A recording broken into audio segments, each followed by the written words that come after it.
বা পায়েস যেটা আমরা জানি যে মূলত দায়ী হচ্ছে পায়খানা কষার কারণে এটা হয় সাধারণত। তো আমাদেরকে চেষ্টা করতে হবে যে আমাদের যে পায়খানাটা যেন নরম থাকে, এটা আমাদেরকে চেষ্টা করতে, স্টুলটা যেন নরম থাকে।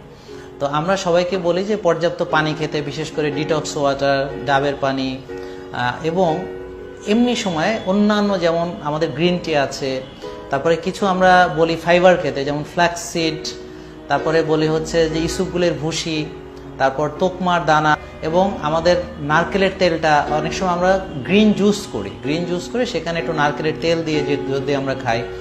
আর প্রচুর শাকসবজি আমরা খেতে বলি, এবং সবচেয়ে বড় কথা হচ্ছে খাবারটাকে ভালো করে চিবিয়ে চিবিয়ে চিবিয়ে চিবিয়ে খেতে বলি।